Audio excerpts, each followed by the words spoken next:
Welcome back. WNST, Towson, Baltimore, and WNST.net. We're live at the Georgia World Congress here on Radio Row in Atlanta, Georgia. It's all brought to you by our friends at LifeBridge Health Sports Medicine Institute and Foundry Row in Owings Mills.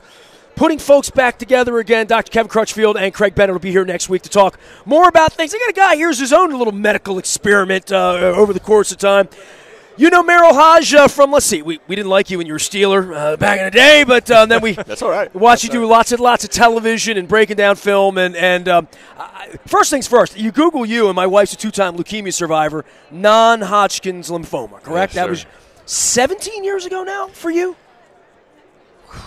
You know what? Your wife may appreciate this. It's nice when you have to think about it to know when it is.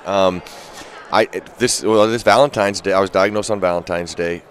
So let me do the math real quick. Let's see if my first grade math's any good. Okay, it's 2003. I think it's 16. Yes. 16. Yeah, this February will be 16 years. How you feeling? And tell me about the aftermath I actually, of all of you that. know what? I was just telling my wife the other day, I go, you know what? I feel I've never felt physically better in every aspect. And you know, you talk about, you know, when you get diagnosed with cancer, people that have been, you know, or never have, that word still runs fear through everybody, because if you never had it, you clearly don't want it. You would dread it. You know, cancer may have saved my life, though. What people don't know, what happened to me in the journey, my last, your wife will appreciate this. It was my last PET CAT scan that I had, because I had them every 6 months for 5 years. And it was my last one, and as long as that one was clean, she just got 3. Just so you know, last week was 3 for her. Good. 3 years. Okay, so, you know, I mean, and as she knows, the further you go, the further the distance is, the better it is for you. And then eventually we could find that word, and, you know, the cell type I had, I could be cured. And they were talking about that after my last PET CAT after 5 years. My doctor calls me up. He said, good news. He goes, your scan's clean. He goes, I don't have to see you anymore. He goes, but. And I was like, oh, it's always a but. It's always a but. He goes, listen, we noticed that your aorta is a little enlarged, and we want you to maybe get a look at that. And I'm like, what's your aorta? I asked, what's your aorta? He goes, that's your heart muscle. And I'm like, get the heck out of here. Of course my heart muscle's bigger. I go, what are you comparing this to? I go, I've been training my whole life. Of course it's a little bigger. I've been training. So he's like, well, just let's go get it looked at. So I go get it looked at. Long story short, let's say everybody's aorta, the circumference is like a 1. Okay, let's just say that I'm just giving you numbers. Okay, well, mine at the time was like a 3, so it's almost like a bubble in the garden hose. And they were saying, well, as long as the bubble of the lining, the lining of the bubble is not thin, it's as thick as the rest of the lining, you're okay. And it looked that way, so they weren't really that concerned about it. I followed it for a couple years. I stayed on it. Kind of left away. I mean, I stopped following it, but one day I was training really hard, and I just happened to think, you know what? I haven't done a stress test in a while. So I like to validate my health, because I really invest in my health. I take care of my body, so I do all of the tests and scans that are available, and I encourage everybody to do that, because as your wife can attest to, one of the advantages of any disease is the early diagnosis. The earlier you find that, the better shape you're in. I'm going to tell you this. The better shape you're in, that's it. I mean, you just those two things. Everybody knows you're in good shape. Probably the reason you're here is you were in good shape to start with. Critical She component. walked into the hospital, didn't go in on her back. Yep. Everyone we've met who've gone in on their back, they die. Exactly. So it does make a difference. That's why I tell people the greatest investment you could ever do is invest in your health. But going back to, I just got done training on the treadmill. I called my doctor. I said, hey, let me do a stress test. He's like, why? I was like, well, I just hadn't had it for a while. He goes, well, let's look at that aorta. I'm like, oh, yeah, I kind of forgot about it. Well, we do the stress test and then an echocardio, so they look specifically at that aorta. Well, it had gone from a 3 to an 8. Whoa. Emergency surgery is considered when it's a 6. So they almost don't want me to leave the hospital. I'm like, oh, no, this ain't happening, because my son just was his I don't first have time game. For this right I was like, I got to watch my son play his first game at home and away, one in Nebraska, one at BYU. And he's like, well, so we set it up for October 5th. And really what they had, and then this is how stupid I am. I don't even want to tell you the story, how I found out I had cancer. You would laugh. I think I went in, I thought I was going to a back specialist. And I walk into this room, and everybody's got bald heads, and, you know, they didn't look good. And I'm like, it's an odd place to go to have your back looked at, because I know I'm heard it, but I didn't register it as cancer. I had probably heard Hodgkin's, or the is cancer. Because I just didn't. And you probably did a fundraiser for him. I found out that I did stuff for Right. leukemia lymphoma 20 years ago, not even thinking what it was till my wife had it. Because my doctor, the guy who discovers it is Dr. Bradley, who's my orthopedic. And he's the one who goes, boy, that looks like lymphoma. That's what he said. When he said lymphoma, I'm like, oh, that's the back problem I have. I didn't know. I mean, that's an interesting name for a lymphoma. So I think it's a back problem. Oh, you didn't know what lymphoma was? No, I didn't know what lymphoma was. And then they sent me to this specialist, and I went in there, and when I saw the patients, I was like, oh, that's kind of an odd place. But, hospitals have a bunch of categories. It isn't like to have a specific, they can have cancer, they can have heart. And so I was like, well, that must be where. I got to walk through here to get I'm going to the lymphoma specialist. So I go, they didn't teach you that in Pocatello? Well, they probably did, but I didn't pay attention. But it wasn't until those 5 white coats come walking in that I knew. I was like, oh, wait a minute. Maybe I missed something here. Yeah. And they slapped that up, their screen up there, and, that's when they told me, they go, yo, you got cancer, and you're going to have to go through brutal chemotherapy. And I was like, well, what does brutal mean? They go, well, we're going to run you over with a Mack truck, give you 21 days to recover, and then we're going to do it again. And if you can survive 6, then you got a shot. And I was just like, oh, my gosh. And then when I had the open heart. Stronger forward on this side?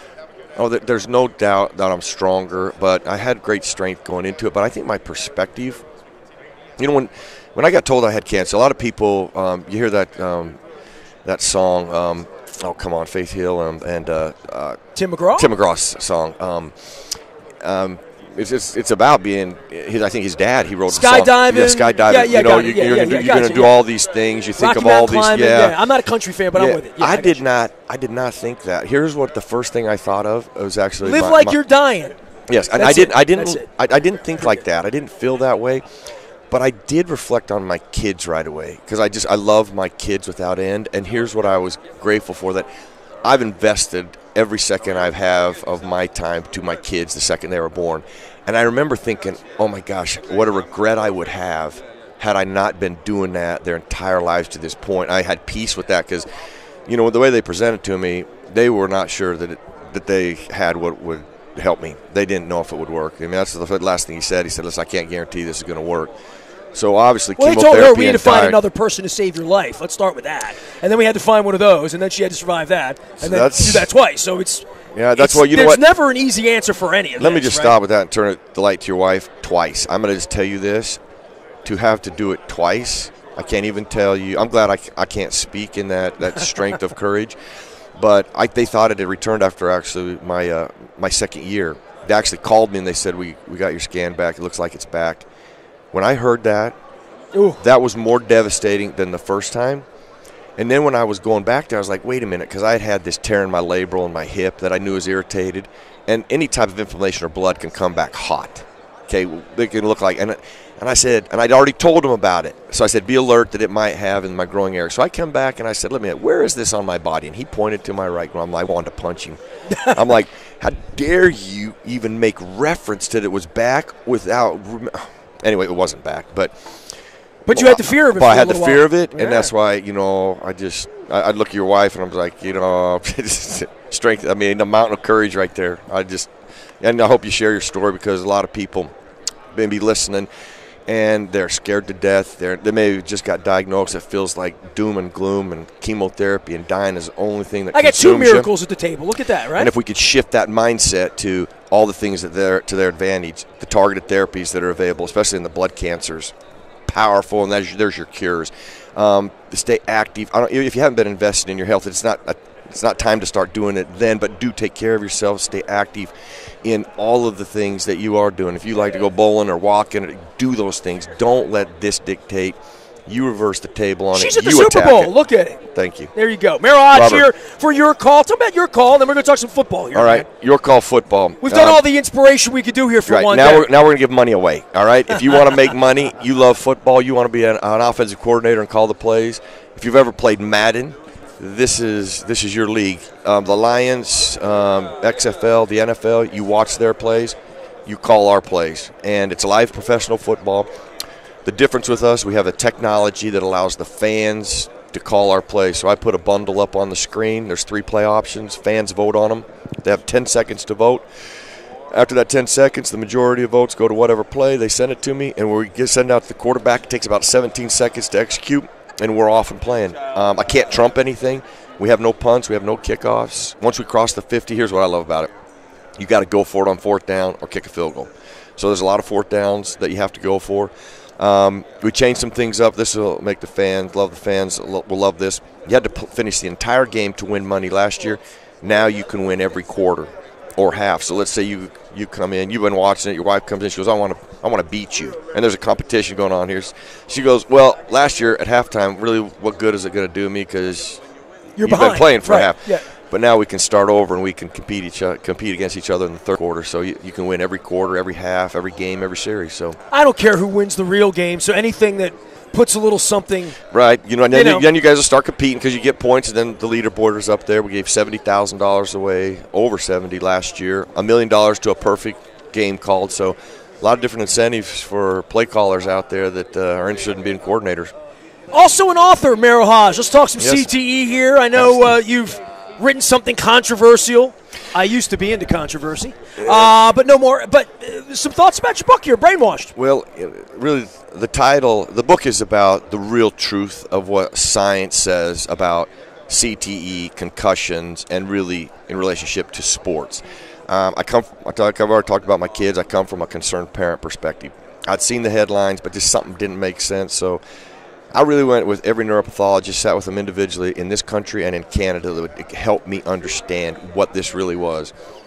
When all of them kept saying, "Are you concerned on your own or for your own accord?" Actually, you know what? No. Okay. I'm telling you, that has never even crossed my mind. But you obviously know people that have been diagnosed with this. Right. And then, but I do use a little common sense, too, prior to this journey. I was like, gosh dang, hundreds and hundreds of millions of people have just played football over the last 100 years. Billions if you include hockey and all the other contact sports and activities that go on. Like, it just doesn't make sense. We'd have epidemic proportions of people that we just didn't understand why they were having all these mental issues. And I was like, that doesn't exist. I'm like, that doesn't make sense. But nonetheless, that doesn't give me an answer. I went to all these neuropathologists, and they all kept saying the same thing, which was very alarming. It is a pattern that we've discovered in the brain because people go, oh, you don't believe in CT? I go, well, then you didn't read my book, because I identify that right off the bat, what it is. It's a pattern that neuropathologists have found. They don't know what causes it, and they don't know what it causes. They have cases in the medical journal where they never played football, never played hockey, never played sports, never had a history, had trauma. Now, when I heard those things, I'm like, now time out. You're telling me that there's cases that have the pattern CTE, never played sports, never played football, never played hockey, and never had a concussion or never went to a war zone or anything like that, right? Nothing. And I'm like, how come we don't hear about that? That's why we're observing it, Merrill. It's exactly why where this narrative has got disturbs a majority of the scientific community. They are distraught about it. But as soon as somebody says something about it to the contrary, they get squashed. And then there's people, well, I don't want to say anything because I'm going to get smashed if I say it, well, or my medical career gets ruined. Well, you can't ruin my medical career. You can attack me all you want, but here's what I can do. I can show you the scientific literature of what I just spoke on. I can give you the physical evidence of what I just spoke on. They cannot. There is no scientific evidence that a concussion is going to cause CTE. There's no scientific evidence that subconcussion is even scientific yet. They have yet to accomplish even one step to make it scientific. There's a ton of literature that talks about subconcussion being poorly defined, misleading, and not measurable, therefore science fiction. Literature upon literature. If somebody goes, I'm wrong, say, well, then present the scientific paper. Now, as soon as I asked somebody to do that, they sent me a Sports Illustrated article. Folks, Sports Illustrated is the last place you want to go to get any scientific literature. And don't go to the New York Times. That is complete garbage. Or the movie theater in a case a couple years ago, right? You got to go to things like JAMA. Grab the medical literature. Even if you don't understand it, which I didn't understand a lot of it, I had neuropathologists explain it to me, walk me through it. I even cut brains with them to understand the depths of what this really is and how they don't know anything. But concussions do not cause CT. Subconcussion isn't even scientific. And there's no scientific evidence that if our kids play contact sports, especially in the environment that exists today with equipment, protocols, treatments, therapies, instruction, and rule change, It's the safest environment we've ever had in sports. Your kids are not going to have issues later in life. There's no evidence of that. And in the book, I really put it all together, but also give you all of the things to do for your youth sports, no matter if it's soccer, your girls or boys, the environment that you want for your kids. And that's what our responsibility as parents is, make the environment better and safer for our kids than we had if changes need to be made. Those things have been made, and they're being ignored. And when they talk about, football, the kids are just running around banging their heads. Let me tell you this. I coached youth football. I started back in 1991. But in 2003, I established a head trauma protocol when nobody in the country had. I go to 2009. I'm sitting there with Boston University. They don't talk about getting protocols for kids 8 to 18. Well, if they knew so much back then in 2009, I'd already known how important it was based on my own experience, and I was applying it in youth football, and I knew how it would help us. Never had a concussion from kids 7 to 11. The way we went about practicing, we only had one live contact drill once every 2 weeks. Kids are not running around just banging their heads head on. The way the game is taught, the impact that you have is minimal, especially compared to the protection that you have. I had 2 concussions in youth environment, and they were ages 14. And there's a reason for that. Once you hit puberty, you go from 105 to 165. The impacts are, yeah. And that's why when people go, oh, you should not be playing tackle football till age 14, I'm like, well, then you've never coached youth sports. Why would you make it age 14? Then they start talking about the development of the brain. Well, from 7 to 11, A and B is being developed. I'm like, well, then when's the brain fully developed? Age 25. I'm like, well, time out. Why is the brain less important at age 14 than it is from 7 to 11 when the impacts are more severe? And you have no scientific evidence that any of this is going to be a problem anyway. So then you just arbitrarily are picking out a number, and you have no scientific evidence, and you're scaring parents. And parents, unfortunately, and because they don't know all of the truth about things, they're pulling their kids and robbing them of a fabulous experience that helps develop our kids, give confidence to our kids, teach our kids life lessons. So the book would help you with all the information. And then you take that information and apply it to your family, whatever works best for you. Merrill Hodges here. The book is Brainwash. We've been talking about lymphoma and all this good stuff. Your call, plugging everything. This Brady guy's crazy, right? This is nuts, right? Every year. We're here. What makes him great is the way he takes care of his body. You and I, he does it every day, and he's been doing it every day for his entire career. Most people want to do it. They just don't want to do it every day. That's what makes him great. Good seeing you, man. Thank you, guys. Thanks for coming by. It was always fun up at NFL Films as well. Merrill Hodge joining us here for your call as well as his book, Brainwash. We're live on Radio Row. All of our WNST coverage brought to you by our friends at Lifebridge Health Sports Medicine Institute in Foundry Row in Owings Mills. Speaking of Owings Mills, also our friends at Strategic Factory, creating your masterpiece. Branding, strategy, including this Curio shirt, which was actually made at Strategic Factory because they use Strategic Factory too. So shout out to Brian and everybody at Curio Wellness. Learn more about all that they do in the cannabis space and the holistic wellness space out at CurioWellness.com, or to stop by and say hello. Friendly folks, York Road, just south of Timonium. I am Nestor. He is Luke. We're on Radio Row. All of our coverage can be found out in the buyatoyota.com audio vault 24 hours a day from anywhere in the world on your mobile device by downloading the TuneIn